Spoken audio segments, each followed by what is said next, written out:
Halo semuanya, perkenalkan nama saya Andri Februari Putra dengan NPM 21753005 dari kelas MI 2A. Di sini saya akan mempresentasikan proyek 2 yang telah saya buat, yaitu mentransformasi konseptual sistem basis data yang telah saya buat sebelumnya pada proyek pertama menjadi sistem basis data dalam bentuk fisikal atau bentuk fisik. Relational database merupakan database yang dilihat oleh pengguna sebagai kumpulan tabel 2 dimensi, masing-masing berisi barisan kolom. Dan berikut adalah ilustrasi database relasional yang telah saya buat seperti di gambar. Jika kita ingin mengakses data dalam sebuah relational database, kita memerlukan SQL atau bahasa query terstruktur. Nah, dengan SQL ini memungkinkan kita untuk mengakses data dalam database relasional dengan cara yang efisien. Seperti jika kita ingin menampilkan nama penumpang dan hasil rapid dalam tabel rapid test, nah kita hanya cukup memasukkan ID rapidnya saja. Dengan ID rapid ini, kita bisa menampilkan nama penumpang dan hasil rapidnya. Contohnya seperti di gambar. Kunci utama atau primary key adalah sebuah kolom atau sekumpulan kolom yang unik mengidentifikasi setiap baris dalam tabel. Nah, setiap tabel harus memiliki kunci utama atau primary key. Nah, dan setiap kunci utama ini harus unik dan nilainya tidak boleh kosong atau nol. Jika sebuah tabel dapat memiliki lebih dari satu kolom UID atau kombinasi dari kolom UID yang bisa berfungsi sebagai kunci utama tabel, nah, setiap kolom atau kombinasi kolom tersebut itu bisa disebut sebagai kunci kandidat. Nah, karena dapat dipilih untuk digunakan sebagai kunci utama. Caranya, pilih salah satu kunci kandidat untuk menjadi kunci utama tabel atau primary key. Nah, untuk kandidat yang lain menjadi kunci alternatif atau unique key. Dari tabel rapid test yang telah saya buat, di sini saya telah menentukan primary key dan unique key-nya. Untuk primary key-nya itu adalah ID rapid, dan unique key-nya itu adalah ID tiket. Foreign key atau kunci asing adalah kolom atau kombinasi kolom dalam satu tabel yang berisi nilai yang cocok dengan nilai kunci utama di tabel yang lain. Nah, foreign key ini nilainya tidak boleh nol juga atau kosong. Dengan foreign key ini, kita bisa mengakses data-data dari tabel lain. Seperti foreign key ID penumpang itu kita bisa mengakses data-data dalam tabel calon penumpang. Begitupun dengan foreign key ID petugas. Foreign key ID petugas ini, dengan menggunakan foreign key ID petugas, kita bisa mengakses data-data dalam tabel petugas. Selanjutnya, kita akan mentransformasi konseptual sistem basis data yang telah kita buat sebelumnya pada proyek pertama menjadi model sistem basis data dalam bentuk fisikal atau fisik atau dalam bentuk tabel. Di sini kita akan mentransformasi bentuk IR diagram itu menjadi sebuah physical design atau bentuk tabel.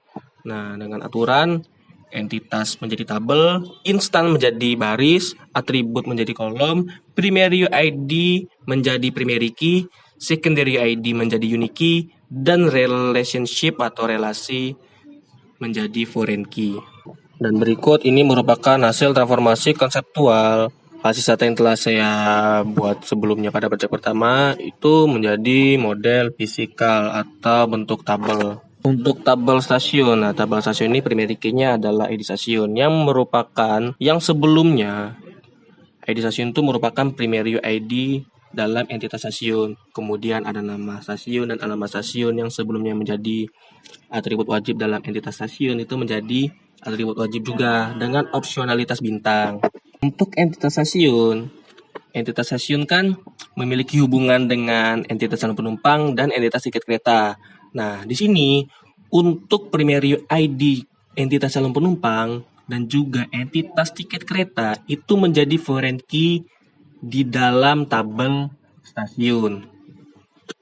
Untuk foreign key pertama adalah ID penumpang dan foreign key kedua adalah ID tiket. Selanjutnya tabel tiket kereta. Di sini ID tiket kereta bertindak sebagai primary key yang sebelumnya pada entitas tiket kereta itu menjadi primary ID. Lalu ada ID penumpang. Di sini ID penumpang bertindak sebagai unique key atau primary key kedua dan juga foreign key Mengapa demikian? Karena entitas tiket kereta itu berhubungan dengan entitas calon penumpang. Lalu ada nama kereta, rute kereta, jadwal kereta, dan nomor kursi yang sebelumnya pada entitas tiket kereta sebagai atribut wajib. Nah, di sini juga dalam bentuk tabel dia bertindak sebagai atribut wajib dengan opsionalitas bintang. Dan di dalam tiket kereta ini juga terdapat foreign key kedua, yaitu ID stasiun. Mengapa demikian? Karena tiket kereta itu berhubungan dengan entitas stasiun. Selanjutnya tabel calon penumpang. Nah, di sini untuk primary key-nya itu adalah ID penumpang, lalu ada nama penumpang, alamat penumpang, dan tempat tanggal lahir penumpang itu bertindak sebagai atribut wajib. Nah, untuk entitas calon penumpang ini kan dia berhubungan dengan entitas stasiun, entitas tiket kereta, entitas rapid test, dan entitas petugas rapid. Maka di dalam tabel calon penumpang ini terdapat 4 foreign key. Yang pertama ada ID tiket, ID stasiun, ID rapid, dan ID petugas. Lalu ada tabel rapid test. Nah, tabel rapid test ini ID rapid bertindak sebagai primary key. Lalu ada ID tiket itu bertindak sebagai primary key kedua atau unique key. Lalu ada waktu rapid, hasil rapid, nama penumpang itu bertindak sebagai atribut wajib dengan opsionalitas bintang. Nah, untuk rapid test ini kan dia berhubungan dengan entitas penumpang dan entitas petugas. Nah, jadi dalam tabel rapid test ini terdapat 2 foreign key. Yang pertama ID penumpang dan ID petugas. Selanjutnya tabel petugas. Di sini ID petugas bertindak sebagai primary key yang sebelumnya pada entitas petugas rapid itu bertindak sebagai primary ID. Lalu ada nama petugas dan nomor HP itu bertindak sebagai atribut wajib dengan opsionalitas bintang. Entitas petugas rapid ini kan memiliki hubungan dengan entitas calon penumpang dan entitas rapid test. Nah, untuk primary ID calon penumpang dan primary ID rapid test di dalam tabel petugas itu bertindak sebagai foreign key. Foreign key pertama itu merupakan ID rapid dan foreign key kedua itu merupakan ID penumpang. Berikut merupakan gambaran hasil akhir konseptual sistem basis data yang saya transformasikan menjadi sistem basis data dalam bentuk model fisikal atau bentuk tabel. Selanjutnya ini merupakan relational model di dalam aplikasi data modeler. Mungkin itu saja yang bisa saya sampaikan.